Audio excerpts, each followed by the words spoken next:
I had always known Daniel wasn't the perfect boyfriend. He was charming, yes, but he had a way of making me feel like I had to prove my worth to him. I wasn't rich like his friends, and he never outright said it. But I knew he saw me as less than. Still, I loved him more at least. I thought I did. That was before the accident. It happened so fast. One moment, I was driving home, tired from work, and the next, there was a loud crash, the screech of tires, and pain exploding through my body. When I woke up in the hospital, everything felt hazy. Then Daniel walked in. I blinked at him, pretending to struggle. "Who are you?" His face went pale. For a second, I thought I saw guilt flash in his eyes, but then he schooled his expression into something neutral. "I'm Lucas," he said smoothly. "Your boyfriend's friend." I furrowed my brows. "Boyfriend?" Daniel hesitated before nodding. "Yeah, you and Daniel. You love him a lot." Something in his tone felt off, but I was too tired to question it. That was the last time he visited me. No flowers, no chickens, just gone. But Lucas, he stayed. A few weeks later, after I was discharged, my friends decided to throw me a party.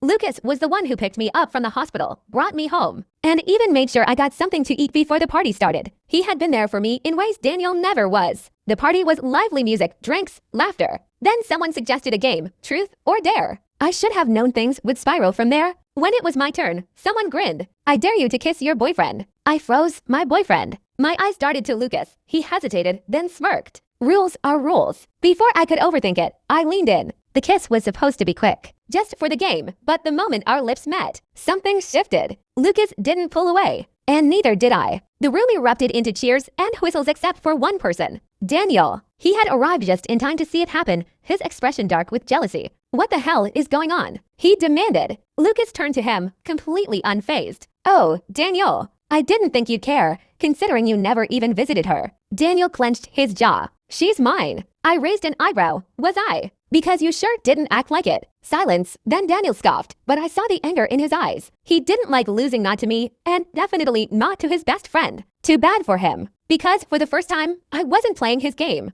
The tension in the room was thick enough to cut with a knife. Everyone had gone silent, eyes bouncing between me, Lucas, and Daniel. Daniel's jaw clenched as he stepped forward, his voice low and sharp. "You're seriously with him now." I crossed my arms. "Why? Do you suddenly care?" Lucas, standing beside me, stayed completely calm. He didn't flinch under Daniel's glare, didn't shrink back like most of Daniel's so-called friends did. Instead, he smirked. "Funny how you only show up when you feel like you're losing something." Daniel scoffed. "Oh, please. I didn't lose anything. She's obsessed with me. She always forgives me." I tilted my head, pretending to think. "That's true. But remind me, where were you when I was in the hospital?" His expression faltered for half a second. Lucas smirked. "I'll answer that. Nowhere." A few people in the crowd murmured. Even Daniel's closest friends looked uncomfortable. I took a step toward him. "You know, I actually had a lot of time to think while I was recovering. And I realized something." I turned to Lucas. "You were there? You checked on me, made sure I ate, kept me company." Lucas's expression softened. "I just did what you deserved." I smiled at him before turning back to Daniel. "And you?"